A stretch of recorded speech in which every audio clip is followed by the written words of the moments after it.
word for it. Check out Daria. It'll make your family and friends look good. Wednesdays at 11:30. Animated part of town. Drawn from real life. Downtown premieres next Tuesday night at 10:30 after The Real World. MTV. If you were not aware, MTV was basically the crib for most of the most popular shows that ever exist. And I'm talking about animated shows, of course, because we're talking about the 90s, the 2000s, and it is impressive to see how many shows are actually pop culture classics to this day. Now, before the disastrous and disgusting franchise that the Shore franchise came to be, like for example Jersey Shore, which I have no words for it, honestly. You want to get your ass beat, you get your ass beat. You can stay, get your ass beat. But you can stay, get your ass beat. Okay. You can stay, get your ass beat. All right. MTV used to be the epitome of creativity. They used to have music, which nowadays I'm pretty confident to say that they don't have anymore. They just have weird things going on. But they once had music videos. Actually, it was thanks to them that artists nowadays make music videos, because it was the standard. They created that standard. So it's impressive to say the least. However, MTV also had, let's say, other ventures into media, because they used to host the most popular animated shows. Dahlia, Beavis and Butthead, but there is one in particular, one that a lot of people remember fondly, and some others don't even remember at all, or some others don't even know that exists, but I will give you some details on it. This show is called Celebrity Deathmatch. Celebrity Deathmatch, Death Bowl 98. Kathy Lee Gifford versus Howard Stern, RuPaul versus Pamela Anderson Lee, and Hanson versus the Spice Girls, with special appearances by Marv Albert and Marilyn Manson. Open up your own can of whoop ass, and that's the bottom line. Called Stone Cold Stone. With the host Johnny Gomez, Nick Diamond, and the host Debbie. Which, of course, those names might not sound familiar to you. But, I mean, they are pretty popular, so if you don't know them, I'm not even sure if you're going to know the next person we're going to talk about. But, I mean, that's like the antecedents of the show. But who was the mind behind all of this? Eric Fogel. I just recently graduated Eric. He was 25 years old, living in New York, which, if you don't know, it's pretty expensive. I mean, I don't live there, but I know that it is pretty expensive. He was just a graduate from college. He had no employee. He was basically just trying to make a living for himself, make a name. So he decided to send a pilot to MTV. And this pilot was a show that actually came to be a cult classic, that a lot of people say that it is extremely hard to find to this date. So, I mean, that's interesting, because if it was a cult classic, a lot of people should have it, but okay, never mind. This show was rather weird. Hello? Can you hear me?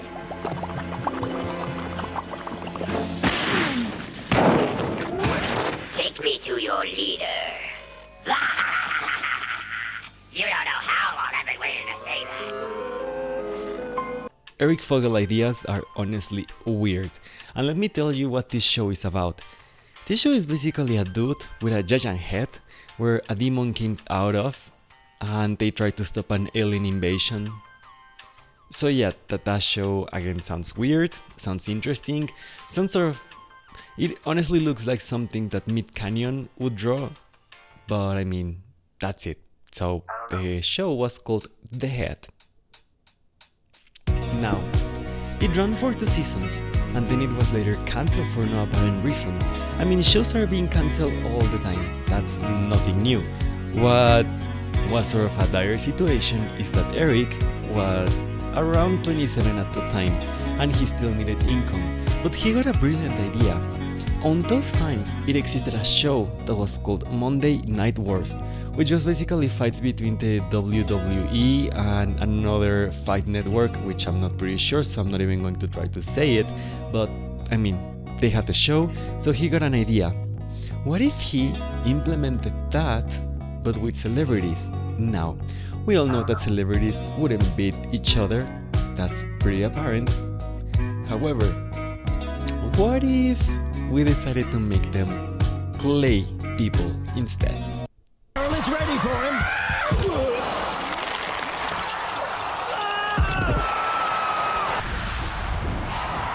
That's hot. And the winner is the woman. Stand by for another blast from my sphincter cannon.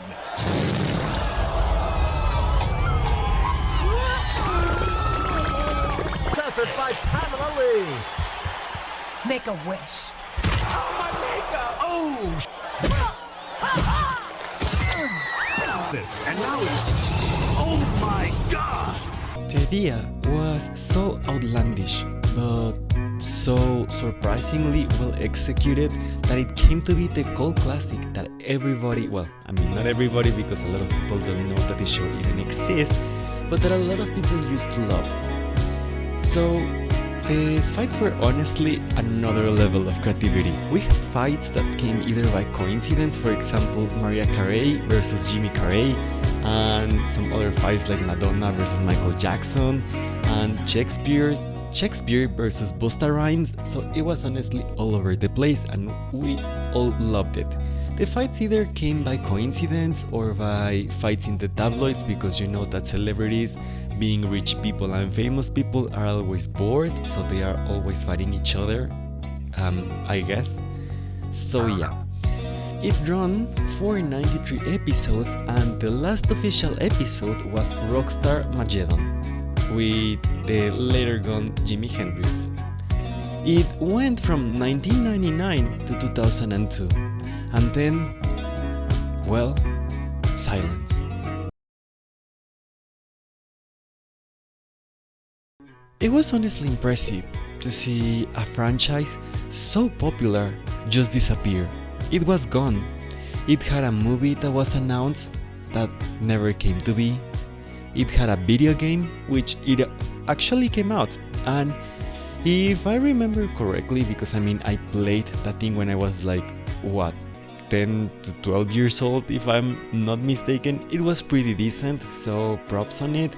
But apart from it, and apart from a lot of merchandise, there was silence. We got no news about it, and it was rather strange because, I mean, it was a cult classic. 4 years later, we got a horrendous reboot. And a lot of people had a lot of complaints regarding the reboot because the characters look like if they have gotten a lot of work done, but a lot of bad work. Like when your favorite celebrity gets a new face and it looks like all botch. Yeah, just like that. And I mean, Nick's eyes are blue on the original and now they are brown. So I mean, they couldn't even pay attention to the most noticeable detail on Nick's face. It was outrageous, and it only lasted 2 seasons before it was officially gone. Now, from the original Celebrity Deathmatch, I will say just 2 things. Firstly, that celebrities actually did watch Celebrity Deathmatch, and I know at least 3 celebrities that give out their testimonies, and here they go. So, Howard Stern watched his episode where he fought another interviewer. I don't know what his role would be called, but he won, and so he was thankful for the episode. I mean, he wasn't enchanted by it, but he saw it. Another celebrity that was actually grateful for it and that she sent a dozen roses to Eric was Guppy Goldberg. She won on her episode, and yeah, she sent roses to him. And the last celebrity we have records of watching and liking is Jennifer Lopez. Well, I mean, she didn't like it. She actually complained about her voice actress. But I mean, she didn't complain that she had like a bionic derriere. So, that's it. And Marilyn Manson, same, he watched his episode. I mean, there's a ton of interviews when they get a little testimony from celebrities, but it's just clay, so it's just a parody. And another good thing is that no celebrity tried to sue, at least none that we know of. So that's a positive, I guess. Now, on regards to the reboot, yes, it was ugly looking, I mean, no one will deny that, but it was pretty interesting because Nick had milkers, so that's one thing, but after it, just silence. It's pretty common that in shows, producers, directors, actors will have disagreements, and most shows will be cancelled before they even get a chance to get a conclusion or a proper finale, so this wasn't the exception. I mean, even Eric himself hasn't given any particular reasons as to why it was cancelled, so we were basically left in the dark with this one, and everybody begged Eric for a continuation, and he said that he was working it out with Ice Cube, but that was way back in 2018, and nothing else has come out of it. The episodes honestly are very hard to get, they are very hard to watch, so it's like finding a gold star in a bottle of mud. Yeah, it's just like that, because I mean they are extremely hard to find. You will mostly find like 1 or 2 seasons complete, and the others are like entirely gone, vanished from the internet. So yes, that's it. So a lot of questions were put into our mind, but on regards to Eric, what happened to him? So I did some research on him because I'm a stalker. No, I'm not. Just a little maybe. In any case, and this was something that actually made me very happy for him, he continued working on the industry, but behind the scenes. His main role has always been an executive producer, so right now he's an executive producer for a show that's called Archibald's New Big Thing. Next Big Thing? New Big Thing? One of the two. And his resume is honestly, I mean, I wouldn't say that it's like mighty impressive, but it's impressive to see that he continued working on television, on films, on series, working on things that he actually enjoys. So that's a pleasure to see, honestly, because most people that got a like celebrity job per se, like being an executive producer or being the star of a show, just end up like miserable, broke, and doing weird things on Twitter. So that's it, and I guess we're glad for him. I said, damn bitch! Now, my final thoughts would be, Celebrity Deathmatch will always be remembered by some people as a cult classic. The ideas were outlandish, it was so entertaining to watch, and honestly you could honestly watch the entire series, and it's impressive, it's fun. It's not as dumb as Jersey Shore, for example, but it has something. So Celebrity Deathmatch will always have a special place in the people who remember it fondly, and I'm pretty confident to say that mostly no actual shows to this day will put in half the effort that went into making a show like that. And it's pretty sad to see, because I mean, shows back then, series, movies, were made with love, made with effort, and made with a very reduced budget. And nowadays even they have a lot of CGI, they have a lot of technology, and they still deliver awful disgusting things, which is like, you had one job and you did it poorly and mediocrely. But I mean, that's part of it.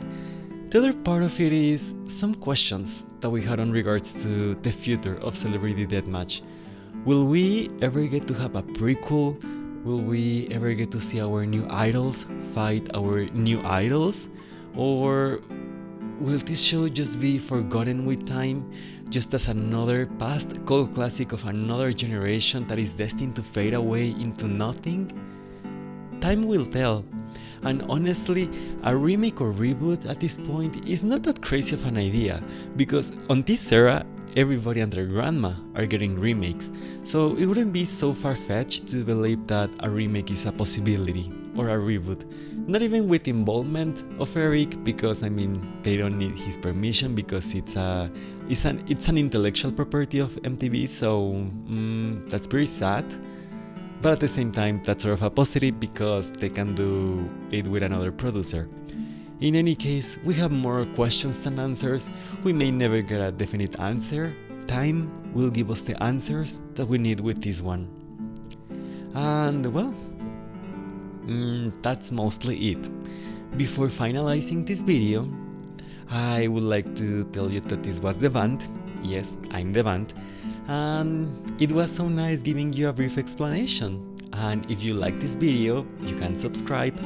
And also, if you would like to help me, support me because I'm broke, hehe, you can hire me as an editor on Fiverr, or you could send me a small donation. Nothing that would hinder your finances, nothing that will destroy your economy, but that will definitely help out a lot, especially in rough times. You know, everybody goes through rough times. So, yeah, that's it.